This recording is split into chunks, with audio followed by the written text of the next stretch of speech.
to wait for anybody this time around until the 7 o'clock mark. So I'm actually going to start the workshop early because today is going to be focused on replays, and I want to get as much information as possible into this presentation.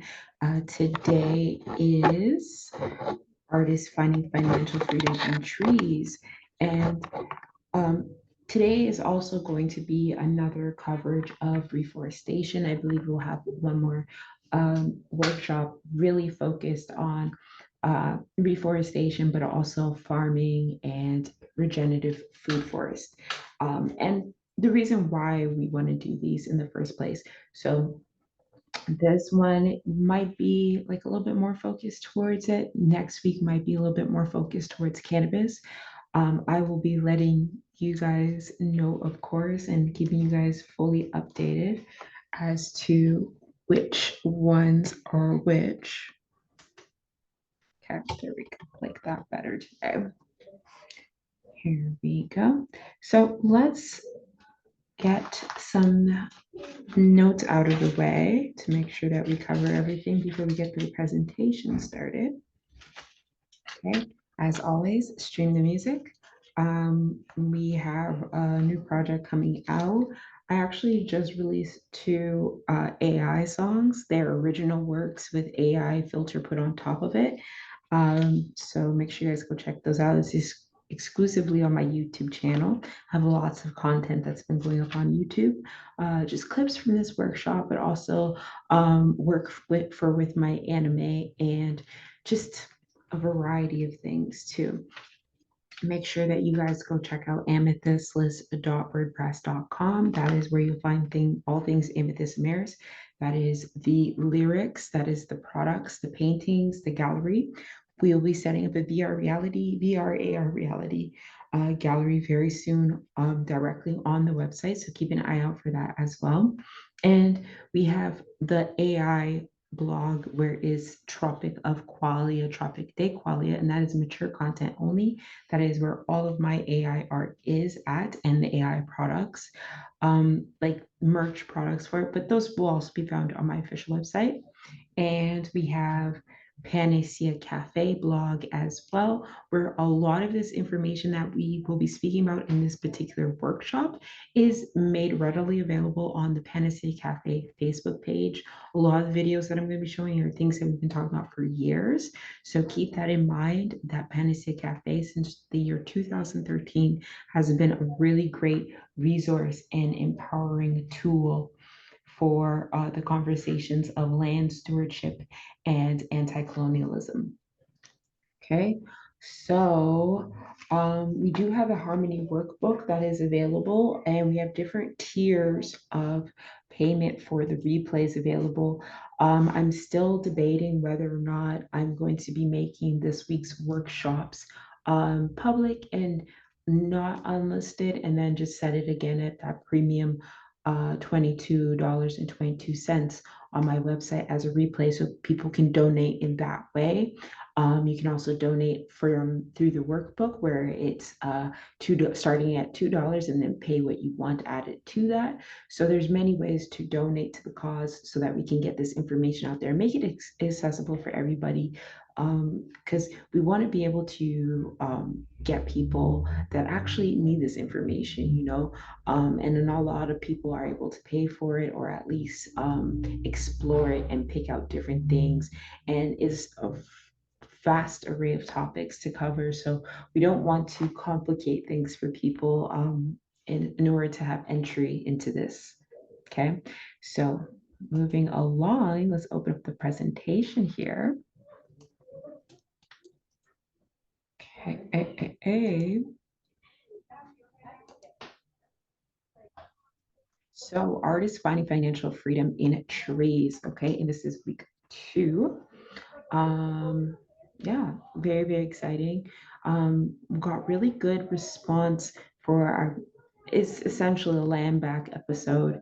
Got very good response. People that know me personally know my passion about trees and reforestation and being inside the forest, and it being a tool that we can use and be honest with you, we are stewards of this land, we are protectors of this land. Um, there is so much that the land can provide for us and give to us as long as we take good care of it. And right now, there is a lot of people suffering because we're not taking care of the land. Okay, so we want to give as much visibility to everyone as possible. Here's some more of my anime art. Okay, so I'm going to post this here because this is things that inspired me for this entire workshop. Okay, quotes from my weekend. My mom said to me when I was angry about paper straws, and I said I would mention it during my workshop. She said, "Yeah, because how does paper straws save trees?"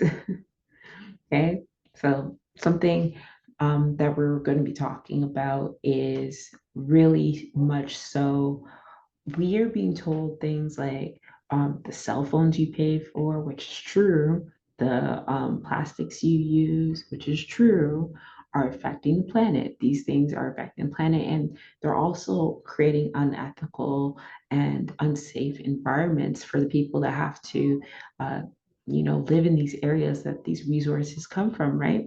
And that's all fine and dandy, but there is a lot of worse things, aka the industrial complex, that are more damaging to the planet, and we really should address those things as well.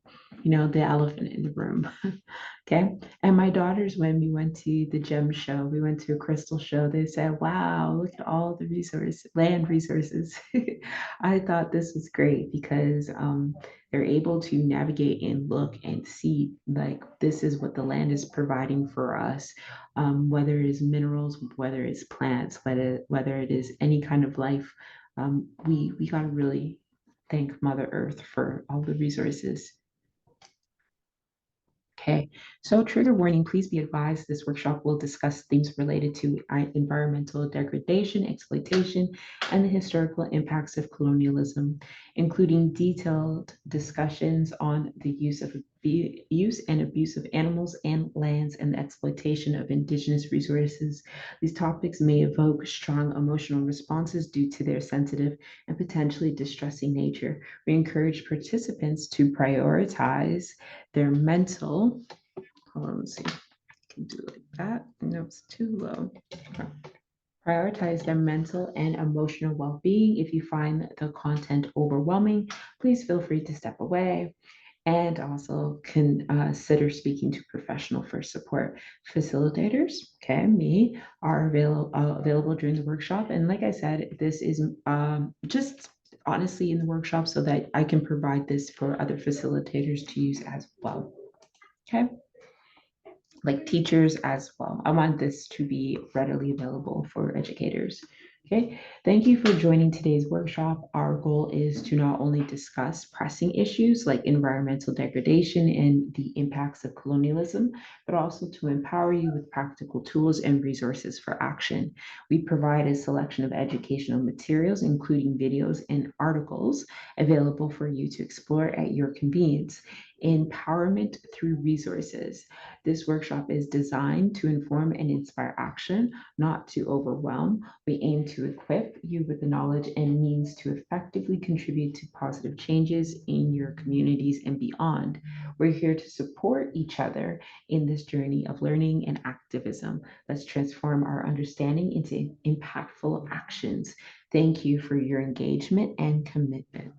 Here we go. Okay. Today we discuss trees and ethical mining and our impact. We focus not only on the Darién Gap, but South America mining as a whole, as much as we can possibly cover in 1 hour with all due respect. This focus is to bring awareness to my massive transformative purpose. I intend on creating regenerative forests in places we can aid in creating livable and arable for these migrants and open up economies for those in these dwindling towns who so desperately need people. Okay. Um, in our ancestry work, you will see that in the conversations of genealogy, there is so much land that is literally just not even being used or anything like that. And it's really just depressing, to be honest with you. Like, you know, just these communities cracking down and just falling to pieces, not being able to fill up their schools, not being able to create jobs and all these things because they have no people. But yet, at the exact same time, we have people that are migrants and need a place to live because of the colonialist effects that happen to where they live. So the math isn't mathing, you know what I'm saying? Okay. So let's talk about exploring the real culprits behind migration. The session goes into the complex narrative surrounding migration in regions like Panama, Ecuador, and Bolivia, and etc. We'll talk about a lot more than this. We challenge the prevalent misconceptions that attribute migration solely to cartel activities. Instead, we expose how extensive mining operating for lithium, coal, and other resources have devastated local ecosystems and communities.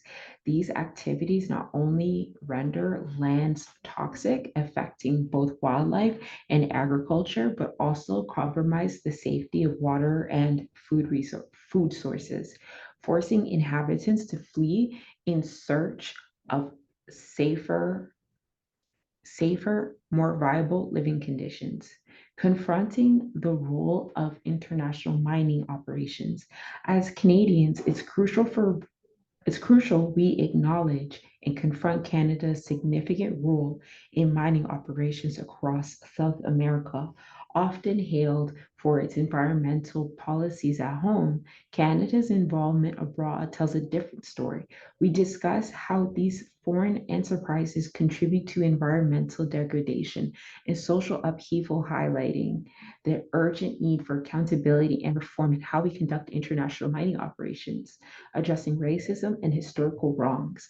Our discussion also tackles the racial and colonial dynamics that perpetuate these injustices, recognizing that blaming local cartels oversimplifies and misrepresents the broader, more systemic issues stemming from historical colonial practices. It's time to challenge these narratives and work towards solutions that respect the rights and dignity of all people affected by these activities.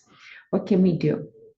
This workshop will not only inform, but also empower you with knowledge and strategies to advocate for change.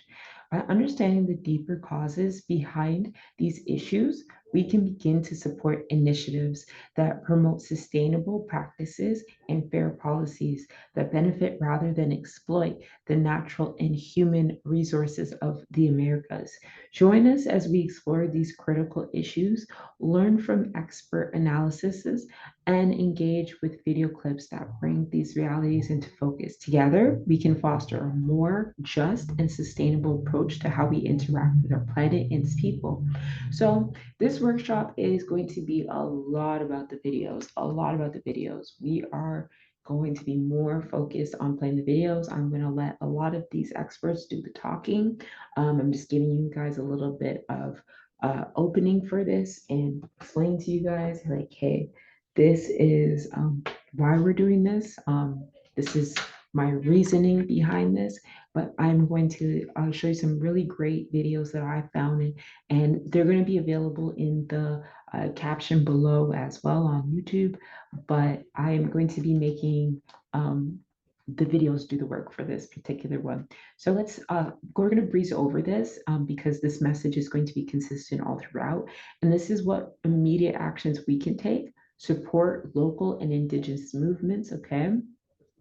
So, and you educating, inform, and share, advocate for responsible consumption, engage politically, invest responsibly, organize and participate, and promote sustainable alternatives, okay? Like I've always said, artists, we are the ones to really, really have to step in and really do something. Okay, we have to speak out and we have to share it on our platforms. What's going on, not just in one area, but as an entire whole. This colonialism thing has affected this entire world. Okay, the Americas are vast. In week 2 of our series, we turn our attention to the severe environmental and socioeconomic impacts of resource extraction across the Americas, particularly highlighting the oil and gold mining in Guyana and Suriname. as well as the mining operations in Bolivia, Peru, and Ecuador. These activities have not only led to significant ecological damage, but have also displaced communities, fueling a migration crisis exacerbated by North American economic interests. This crisis is starkly illustrated by the perilous journeys many undertake through the Darién Gap, a notoriously dangerous stretch that migrants navigate in a desperate escape from the environmental devastation and social turmoil caused by these industries. This week, we address the ongoing legacy of colonialism reflected in modern resource extraction practices, advocating for critical reevaluation of resource management. Our discussions aim to promote a shift towards ethical mining practices and sustainable resource stewardship, ensuring the rights and dignity of local populations are respected and the environmental damage is rectified. And this is really important. I say this every single time. When we speak of one place, that does not negate what happened in all the other places and what's going on. We have a very holistic point of view, but today we are focusing on South America, okay? And so this is a letter from my great grandfather in Oklahoma. So I wanted to read you guys this when we talk about mining, okay? When we talk about mining, okay? This is, zoom in a bit more. In 1938, my great grandfather passed in 1943. When I told my dad I was going to read this, and I said, "You know that letter you wrote speaking out about the mining conditions?" And he said, "Yeah, the letter that he wrote, and he got killed right after."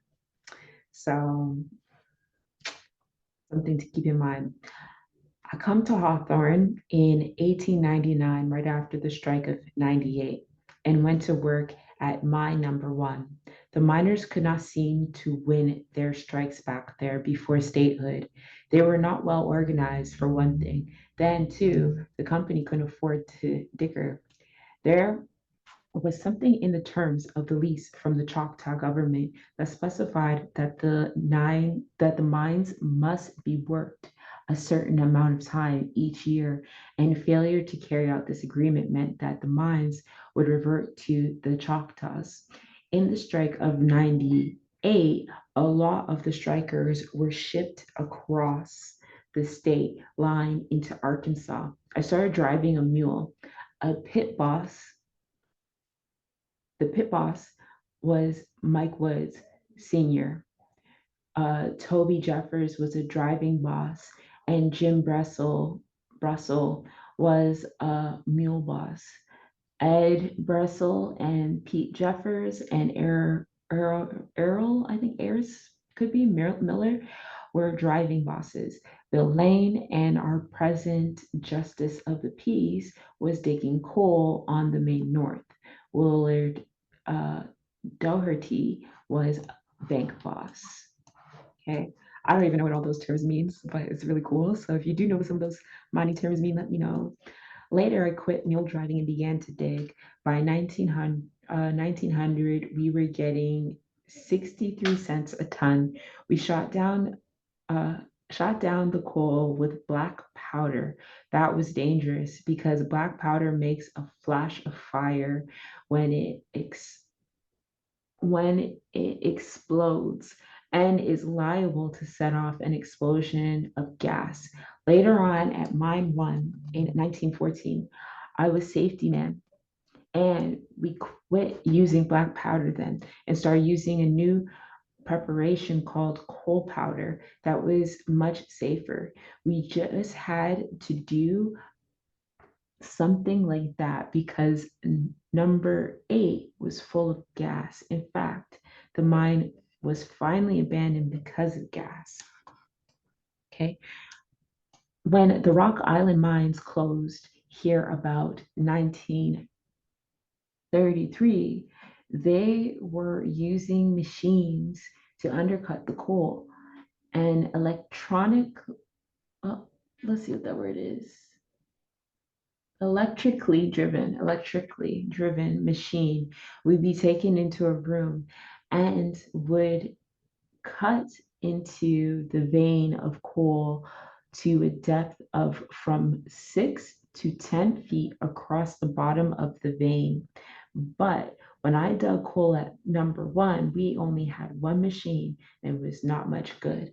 It was the old puncher type, run by compressed air. It punched holes in the coal, but it was slow and usually broke most of the, let's go over here. Most of the cutting had to be done with a pick. Okay, we cut up and down on each side of the coal to be shot down. Then we put in our black powder and blew down the coal between the two vertical cuttings. This slowed down production. It took more men to do the work. This than under modern methods. Mines were not worked as far back from the shaft then either, on account of the black powder and the danger of gas explosions. Okay, so mining, who knew, right? Mining is in my family. Don't even know how many other of my family members in Oklahoma were in mining, but this is something that's been going on for a very, very, very, very long time, and it is straight up colonialism, y'all. So when I say we should actually be looking into this kind of stuff, this is what I'm talking about. So let me start up this video here, this educational video. My eyes are getting attacked by the brightness here. I'm gonna just lower my light for a second so I'm not being blinded by the light. And let's do my If you've been paying playback. attention here on Crash Course Geography, you know that pretty much everything has an intricate story with twists and turns, not just bananas. And the very device you use to watch this video is no exception. Whether it's a computer or a phone, our devices have complex stories that span the globe, from the Democratic Republic of the Congo to China to the United States. Like, take a laptop. The battery inside that machine typically requires materials like lithium to provide the current and cobalt to help stabilize the charge. But unlike bananas, lithium and cobalt don't grow on trees.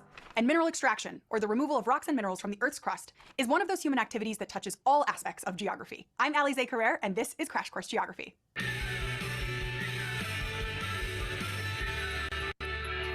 Geologists can help understand what types of minerals we might find in different places.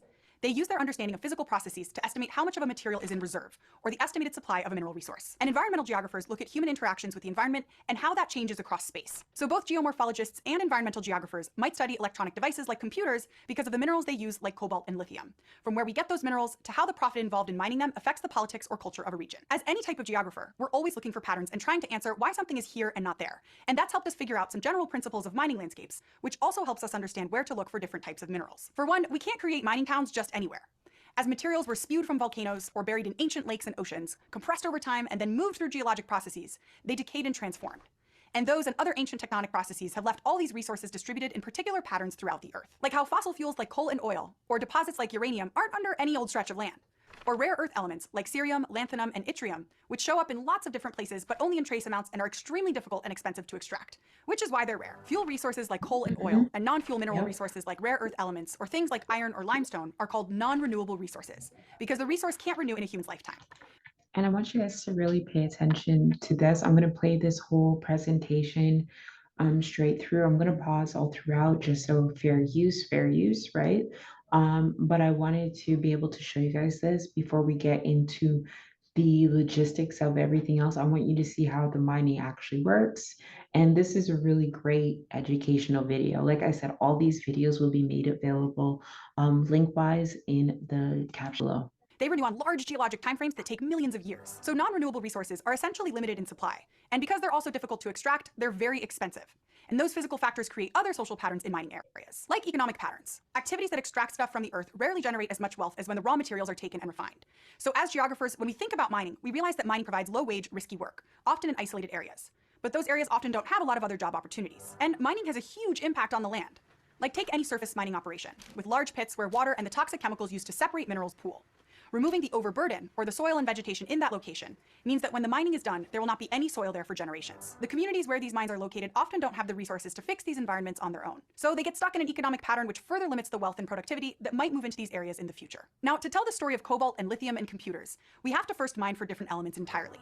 Nickel metal hydride batteries contain the rare earth element lanthanum, and they used to be a much more common portable battery in laptops and phones and electric cars. But nickel metal hydride batteries can be difficult to charge properly, and are large and heavy.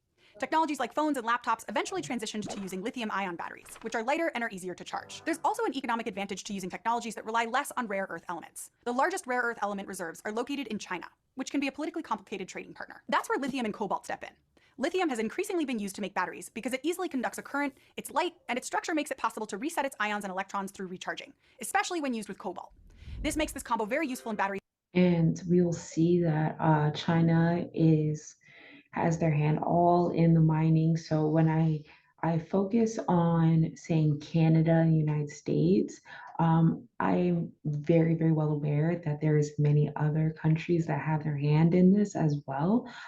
So make sure that we're not negating that fact as For things well. like phones, electric cars, and computers. Lithium and cobalt are also strategic mineral resources, which means they're critical to the national security or to the strength of the economy. But that doesn't mean cobalt and lithium are a no strings attached alternative. What's now called the Democratic Republic of the Congo supplies about 70% of the world's cobalt. But the cobalt landscapes, both social and physical, have had huge human and economic impacts on the DRC, even perpetuating civil war.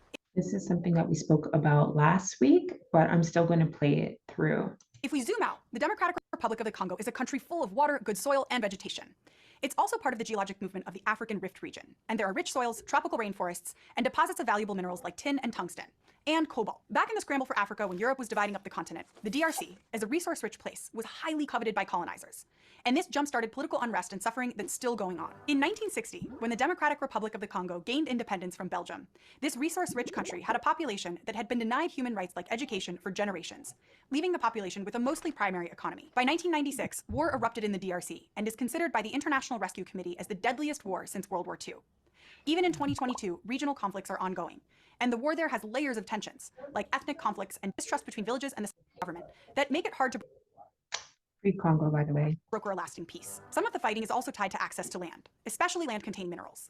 Because the process to legally mine in DRC is time-consuming and burdensome, many mines are illegal, and that means there's often not a lot of oversight over how the land is used or how the workers are being treated. These mines become sites of abuse of those working there, and mine profits can end up funding the militias that defend the territory from outsiders and the government. The miners themselves tend to do hard work with hand tools, and miners, their families, and their communities are exposed to a range of toxic materials, adding poor health to the list of troubles the people of DRC face. Yet Congolese people still come to work in these mines because there are few ways to earn a living, though those who work in the small unregulated mines still don't make a lot of money. By not paying much for the labor, it keeps the price of cobalt low. So as the world comes to understand cost of mining on the mining communities themselves, there's mounting pressure put on governments and corporations to stop using unregulated minerals. There for that particular one. Okay. Now, let me close this down. Okay. Something that we don't often talk about. Like I said, we have technology, all these other things that, yes, they are affecting the environment, but there's also other things. So, mining minerals for arms manufacturing, okay? Whenever we hear them talking about divesting and everything, and people are saying, well, don't get this, don't buy that, because this contributes to it, about electronics, right?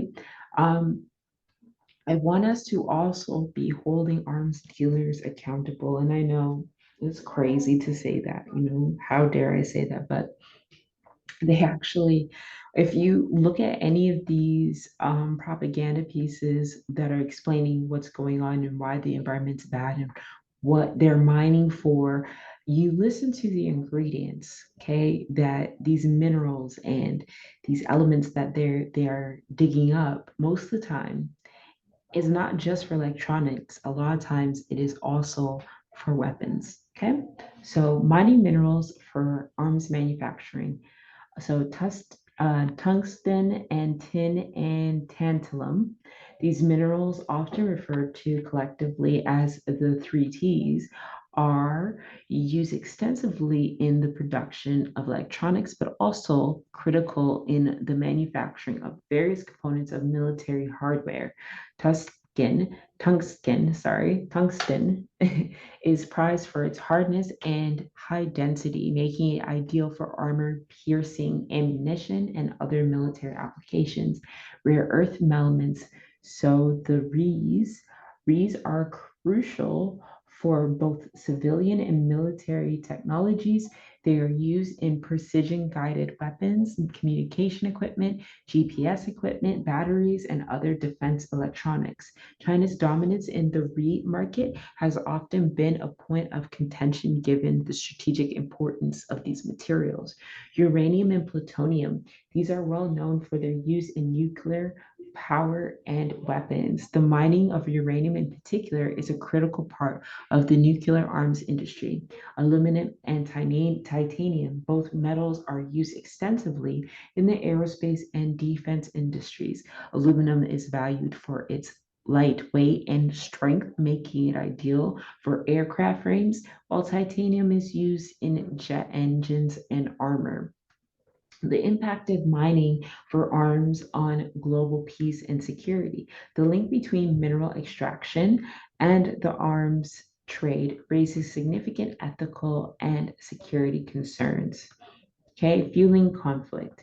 The demand for minerals necessary for arms production can exacerbate conflicts, especially in regions where these minerals are found. This is particularly true in areas with weak governance and ongoing civil strife, where armed groups often take control of mines to fund their activities. Human rights abuses. Similar to mining for electronics, mining for the arms industry is frequently associated with severe human rights abuses, including forced labor, brutal working conditions, and the displacement of local communities. Environmental damage.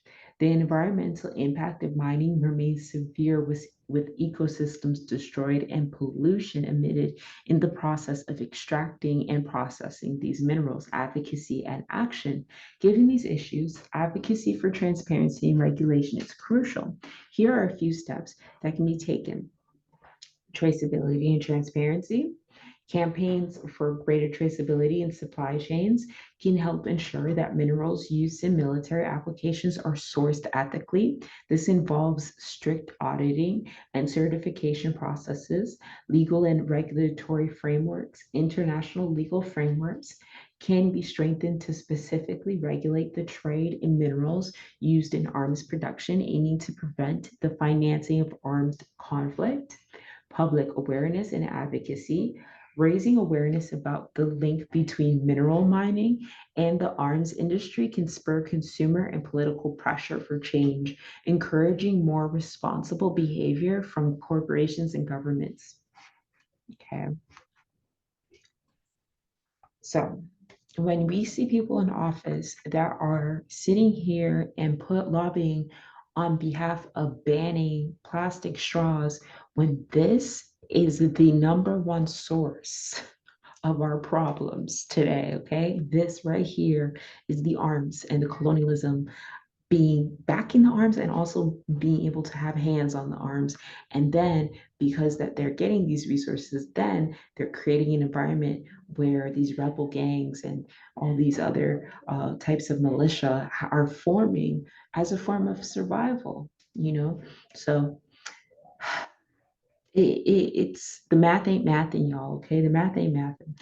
Understanding and addressing the use of mined minerals in arms production is critical for tackling the broader implications for global peace and human security. This awareness is an essential part of the global discourse on mining and its multifaceted impacts on society. Okay, so we're gonna watch different videos. Some of them I'm gonna play them full, some of them, well, not full, but I'm gonna play most of it. But fair use, fair use. Let's speed this bad boy up. Next, new battle lines are being drawn in the rainforests of the Americas, and billions of dollars are at stake. As you can see, for my super old videos, I put a date above it because I want you guys to know that this is something that's been ongoing for so long. Companies hold about 1,400 properties in developing nations from Mexico to Argentina. One of those is in Panama, where local groups have teamed up with environmental activists to halt the building of new mines. Our story is a collaboration with CBC News in Canada and the Pulitzer Center on Crisis Reporting. The producer is Lynn Burgess. The reporter is Melissa Fung. Deep in the Panamanian rainforest, more than 3 hours northwest of Panama City, small agricultural communities dot the landscape, places that have remained unchanged for generations. Carmelo Yanguez has lived in the town of Coclacito for more than 40 years. A subsistence farmer, he lives on what he grows: plantains, coffee, rice and beans, and fish from nearby rivers. But his peaceful life, he fears, is changing. that drink water from the river periodically. And those events coincide with periods of heavy rainfall that cause the tailings ponds with toxins to overflow. But those situations happen very quickly, so when you finally get there, you can't prove that. But we know it's happening, and the authorities are not doing anything to prevent this. The mine is owned and operated by Petakia Minerals, based in Vancouver, British Columbia. The company's president, Richard Pfeiffer, a native Panamanian, scoffs at the complaints. Well, you see it yourself. Every day up there that you do, there's hundreds of people swimming in the river. That's the best testament to how true that is, eh? Around Coclacito, it looks like one major construction zone. It's really interesting what you're going to find throughout these videos whenever we talk about things that are ecologically happening is you're going to see a lot of these people on these companies find it funny. The copper mine will be massive compared to the gold mine. 3 open pits, a huge tailings pond, and up on the Caribbean coast, a new port, along with a coal-powered energy plant to fuel its operations. The prospect of all this development has pushed some of the locals here to protest. They built a roadblock, disrupting traffic leading to both mine sites. The protest is led by Carmelo Yanguez, who's been joined by an indigenous leader from another village. Martin Rodriguez and his group have hiked for hours through the jungle to take part. Inet has built a school for their village of Nueva Lucha, an indigenous community at the edge of the mine-affected area. There are promises Rodriguez and his group have actually tapped into a bigger movement taking place across Latin America. Grassroots protests taking on Canadian mining companies, and in some cases, winning. We've seen moratoriums on new mining concessions in Guatemala, in Honduras, in El Salvador, in Ecuador. We've seen ban now on open pit gold mining in Costa Rica, and a ban on mining in glacier and periglacier systems in Argentina. For their part, the mining companies are trying to win over the locals by reaching out with daycare programs for children, small business loans to their parents, and promises of improved roads, schools, and health centers. Craig Ford is Inmet's Vice President of Corporate Responsibility in Toronto. We're helping bring the government into the area to discharge their responsibilities in areas where they haven't in the past. So it's a very positive outcome for the local communities in terms of increased access to healthcare, education, and we're really the catalyst. I want you guys to keep noticing the pattern of colonizers. Please, please, please. Inmet's plans for the mine call for 22 square miles of rainforest to be taken down. Work has already started. They estimate that some 7% of the world's biodiversity lives within the Mesoamerican Biological Corridor, and one of the most pristine areas is in northern Panama, where these companies are currently developing their projects. The company patterns, okay? There's so many patterns for each of these things, and we're going to watch as many as we possibly can and just kind of speed through what we can and get to where we can as well. Industry, we entered the struggles around the world, as you heard from the community activists in St. Louis Potosí, have to do with water contamination and water pollution. This is an intensely water polluting industry. It is a water intensive industry. A typical gold mine, for example, will use about 250,000 liters per day. So in many of these communities, there isn't sufficient amounts of water, or their supplies of drinking water, the water that's used to grow food, are being destroyed by these mining companies. And so what you'll see commonly as a banner in Latin America in these struggles against Canadian mining, you'll see agua sí, oro no, which means gold, water yes, gold no. And so highlighting, you're contrasting something, or you're pitting something that is essential to human life against a resource which primarily serves to generate wealth for a very small percentage of the population. John, you believe that Canada and Canadian mining companies can do better. You've been pushing for reform. Explain what the reform is that you're looking for. Well, I did sponsor a bill which, in a pithy sort of way, says that if you are operating abroad and you're found to have committed human rights violations or egregious environmental degradation, then whatever support the Canadian government gives you in the form of loans or insurance or stock investments or consular support would be withdrawn. And that bill generated a lot of attention for a couple of years, but ultimately died by 6 votes. It also generated a lot of support from Canadians themselves.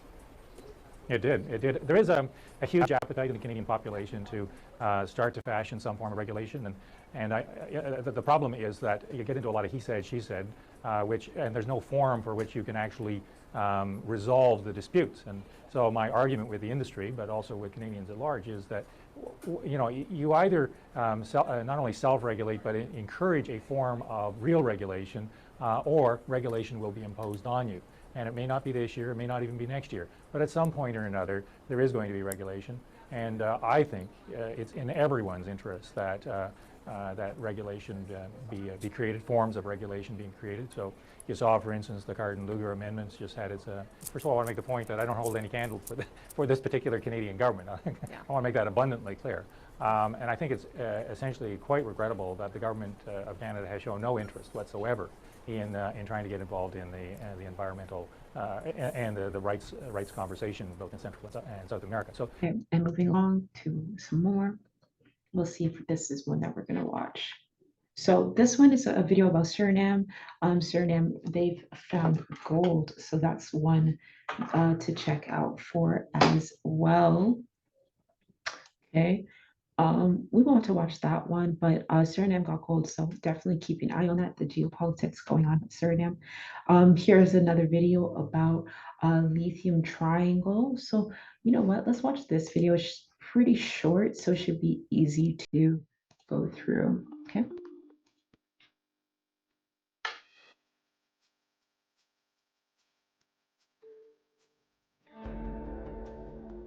Está en forma líquida el litio, entonces la forma más natural para obtenerlo y transformarlo en un producto final es a través de un proceso de evaporación, que es tomarlo del subsuelo, meter esta suma rica en litio en estas piscinas y hacer evaporar el agua.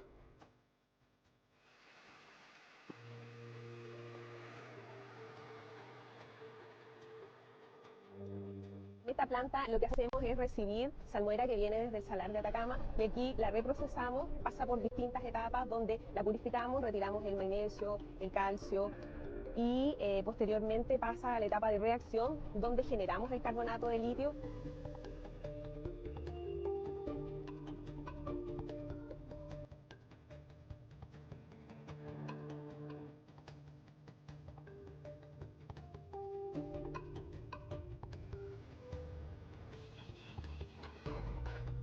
Que necesito yo es que nos traen el litio, porque nosotros necesitamos el agua. Por supuesto, sí, va a haber trabajo de litio, ¿no? Pero ¿qué va a pasar después?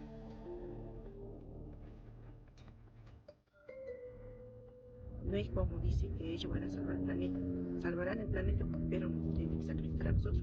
Nosotros tenemos que dar la vida para salvar el planeta. No es así. Se puede vivir, porque el litio no comemos nosotros, la batería tampoco. Y el agua sí lo tomamos. Pan para hoy, hambre para mañana. Porque ellos, ¿qué hacen? Vienen y llevan todos los recursos, el recurso que tenemos. Y bueno, nosotros capaz estamos bien, pero nuestros nietos, nuestros hijos, no. Y bueno, es que lucho cada día. What's interesting is if you are Canadian and you've ever seen the show North of 60, which is an Indigenous show, they show that their fight to protect their land and keep their land because they wanted to create oil there, casinos there, many things. Here, this video is another documentary of traveling the Darién Gap. This particular video we're not going to watch, but I'm leaving it here so you guys can definitely check it out. Okay. And here, this video we won't play, but this is another informative video on the Darién Gap. We have lots of videos on the Darién Gap, so we can skip through some of these. Here we go. Today, so I was not going to put this in the presentation, but I decided, you know what, let me put it in the presentation and I can just one of the give most like a dangerous little paths for feedback. migrants coming from South America. It's a 60-mile journey through the Panama jungle, and it's known as the Darién Gap. Well, now Panama's new president would like to close this area. This is just The Darién posted Gap is the only today. route connecting Central and South America. It is a 10,000 square foot mountainous region, jungles, there are rainforests. More than 500,000 people trekked through it last year alone. Despite its So popularity, my biggest problem is America has a thing about putting numbers when they're committing genocide. So the thing is really important for us not to listen to their numbers. Them saying only 500,000 traveled this last year alone. There's so many people, and a lot of these people, some of them are undocumented. Don't believe these numbers, okay? journey is dangerous and it is expensive. Gangs in the Darién Gap have robbed, raped, and killed people, and the price to cross varies from $125 to VIP routes for $1,000. Joining us now to talk more about what this means and how The gangs are very dangerous for the people, but also the governments are as well. impact our southern border. Former Chief of Militia. U.S. Border Patrol Rodney Scott, welcome as always, and thank you. How significant might this be to attempt to close the Darién Gap? Thank you for having me on today. This could be very significant. We're talking about a relatively narrow section of land that is literally an interstate highway for massive illegal immigration and crime. Just trying to patrol that area, it will be challenging. This isn't going to be something super easy. So I'm gonna stop him there. I don't need to play this video anymore. This is what I'm talking about. Is this conversation about it being dangerous? People are coming, okay? Everything, you guys, I'm gonna leave this here so you guys can go check it out. Literally these conversations where we portray as though these people are dangerous people, okay? When these people are going through the worst conditions, okay? Here's another video on the lithium mining. More than 5 centuries after the Spanish first arrived on these shores in search of riches, the quest for this white gold threatens a new invasion. The mineral is mined by drilling into the aquifer beneath a salt flat. As briny water is removed, fresh groundwater is drawn in, mixing with the salt water. Salt from the evaporation ponds and leftover salt piles can also seep into the aquifer. Fresh water is also used during the refining process. Irene Flores de Cayatas town is one of many located near 2 giant salt flats, or... Okay, so that's a little bit more on the lithium mining, some of my anime art. We're going to be moving into, so this is another one explaining China moving into Peru. That is something that's going to be happening as we speak. Here's a video, and this is a confrontation about the cartels and everything. Like I said, the cartels are a huge issue, okay? We're not going to act like it's not, okay? But we have to really look at what the problem is at hand, okay? Who caused this first, okay? All right, so we're gonna play like a little clip of this.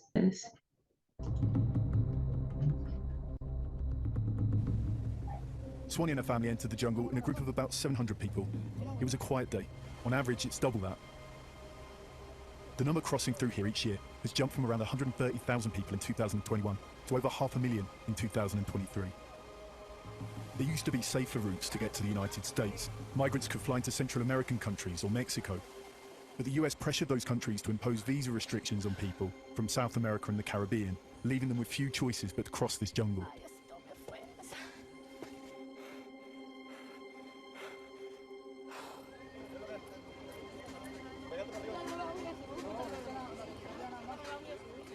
The family's hiked since sunrise and it's now close to sunset. They'll spend their first night in the jungle at this sprawling migrant camp. It's controlled by Colombia's most powerful cartel.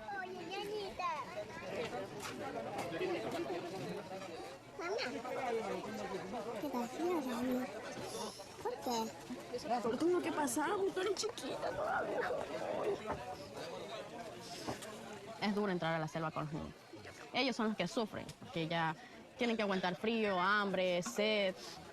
So sad, so heartbreaking. Saying things like, oh, the Mexicans and stuff, just racist statements. And I'm like, no, there is a world more vast down there with its own issues as well. And this is in Guyana. A leader from the Amerindian community indigenous to the South American nation of Guyana, pointing to the land his community has lost to the gold miners.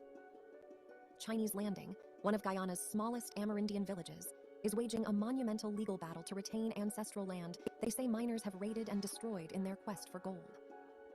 Oren passionately holds a map showing the land that the villagers have lost to the miners. Here, villagers used to Okay, it in the and mines. that is one more. Again, these videos will be made available. I wish I could show you every single video full through. If you are a teacher, I suggest using this as an educational plan. Here is another video. This one is gold mining leaves heart of Peruvian Amazon wasteland. That's another video. Like I said, these are available. Here we go. Okay, and so this is how Canadian copper earlier that their contract was unconstitutional because there was no bidding process. We live in a country where laws just don't apply to everybody equally. Joanna Abrego is a lawyer with an environmental group called SIEM, which launched the legal battle in the Supreme Court. The Supreme Court ruled that the contract given to First Quantum was unconstitutional, but it was operating from then until now. Exactly. This is totally illegal. Actually, our mining code explicitly prohibits the operation of a mine without a contract. The laws have been violated, and apparently our authorities don't care. First Quantum claims our legal position is that we were operating legally and that the government had supported that and continued to provide the assurance to continue mining. Now, what's super duper important is we need to look at these conversations that these people have, okay, representing Cancelling what the they're doing. concession contract, but they also outlined the path by which the concession contract would be revalidated. And how do you think that's going to go over in Panama if that does happen? If the mine cranks back up again? I think it's to be navigated as part of the questions as to how that is resolved, but certainly some level of activity is required. I mean, the alternative is available, that you walk away from a mine, but it's not the right outcome, not in the best interest of the country or the company in the long term. Again and again in Panama, we have heard anger directed towards the Canadian mine. Its headquarters are in Canada, and it trades on the Toronto Stock Exchange. But the CEO is Australian. And we had to travel to London, England to interview him. This is where the mine's executives are based. There's This no guy's doubt in- that Canada's reputation This guy's in every colonizer. He's just a has now a colonizer. big black mark because of what's happened with First Quantum. What makes First Quantum a Canadian company? Yeah, we've been in Canada for 25 years. How many Canadians are employed by First Quantum? Oh, I don't know offhand how many Canadians are employed by First Quantum. But it's not a lot. Well, there's quite a few at the board. It's a heavy representation of Canadian. And we've always based ourselves out of the country since the company was established for the last 25 years. Of the 9 board members, 3 are Canadian, and First Quantum employs just 25 Canadians. Does First Quantum pay taxes in Canada? Yeah, we have a large, actually a large tax, what's the word, tax deficit. So actually there's tax losses sitting in Canada. What does I'm terrible at business, so I don't know what that means. It means that we're not in a tax-paying situation at the moment because of the income. There's not much income that we generate in Canada. So Canada's not getting any benefit from the mining that you're doing in Panama as a Canadian company, in terms of taxes? In terms of taxes, no, because that's charged in Panama. First Quantum earned nearly $13 billion from their copper mines in 2021 and 2022. But the company pays no Canadian taxes because of agreements Canada has with Panama and the fact that I'm disgusted. Okay, guys, so this video is available. Look, this one is available. Okay, let's see. Like I said, all these videos are going to be made available, and I think I'll play about maybe one more video, and oops, that we can move along into this next. And like I said, you guys can watch these videos on your own time when you get the chance industry to. is scouring the earth for battery metals. From lithium in the Chilean Let's do salt this a flats little bit faster. to nickel in Indonesian rainforest. US and Europe are engaged in a resource arms race that stretches around the globe. Landscapes, like in Chile's So Atacama Desert. this is Chile, which we What saw. struck me when I went there was just the This sheer is size the of copper in the middle mining. of the desert. This is the Congo, which we saw, and then this is nickel mining in Now they Indonesia. control the land themselves, Okay. armed and ready to defend their crops. Manganese Meanwhile, in pollution from the mine. Gabon. Okay. 7,500 miles away on the west coast of Africa, Gabon is busy mining another key ingredient in EV battery cathodes, manganese. A company Okay, called and then we Commonwealth, have owned deep by sea mining. the size of a minibus.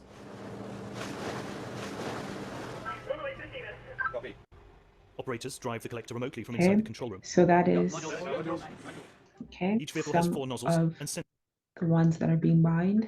Okay, some of my art. And okay, copper mining, which a very good documentary on the copper mining. Lithium, some more information about lithium mining. And Glencore to pay 180 million to an African country where they are at. This is in the last year.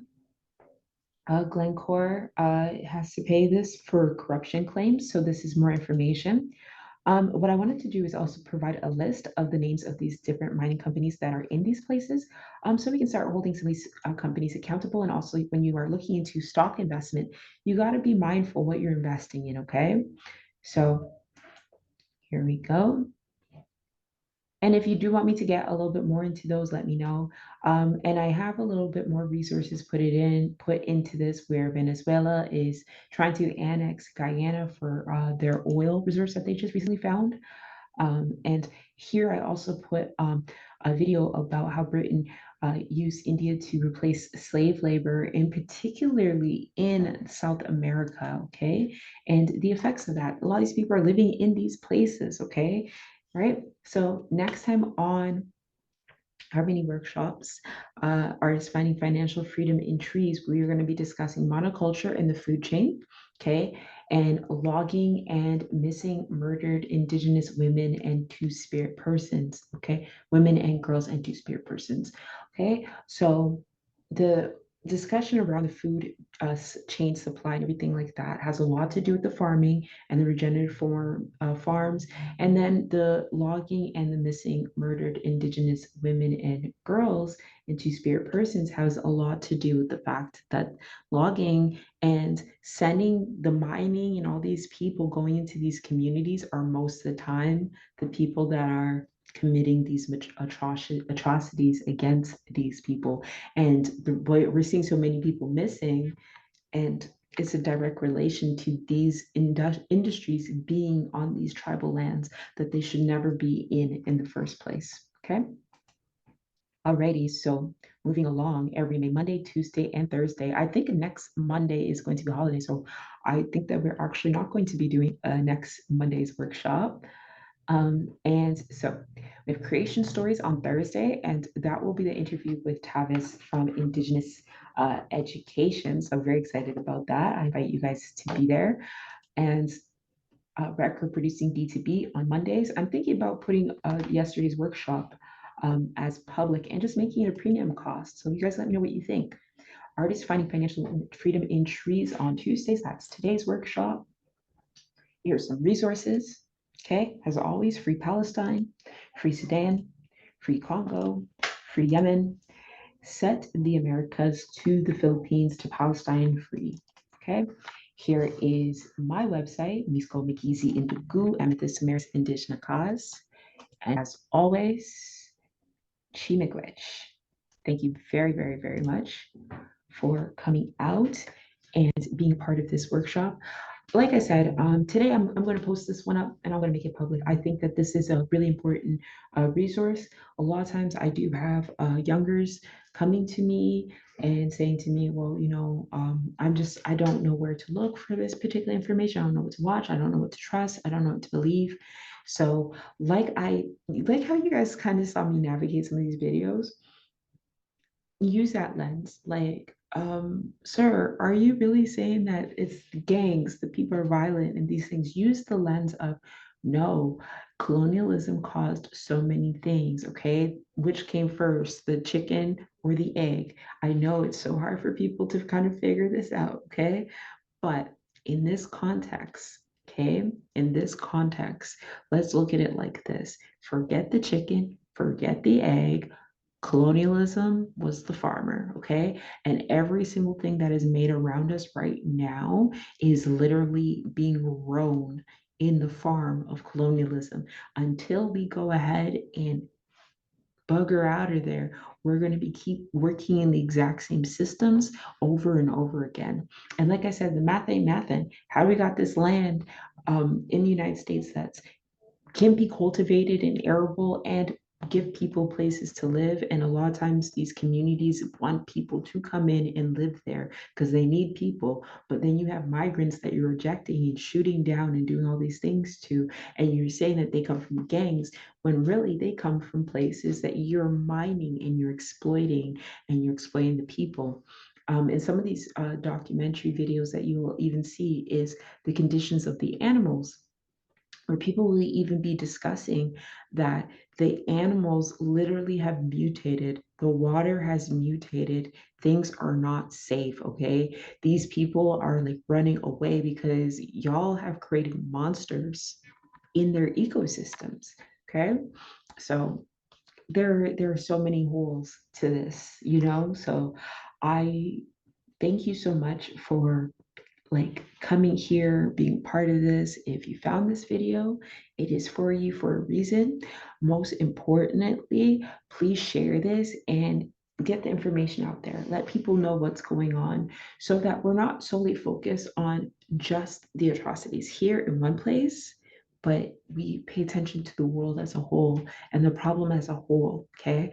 When we start to get divided and looking at it and we say the genocide here, the genocide of this, no, it is an entire genocide all over the place, okay? The entire thing is, it's a whole net of problems and systems that we need to completely completely dismantle and overthrow and create something new, create something that is actually meant to really help people.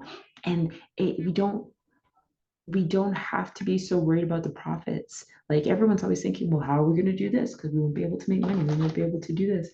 And the issue is, okay, the issue is we can make more profit if we are more abundant, if we're more ethical, be more abundant. There's so much more that we could do without greed, okay? So plant some trees, food forests are the thing. Use mulch, okay? Thank you so much. Chimegwech, have a beautiful day.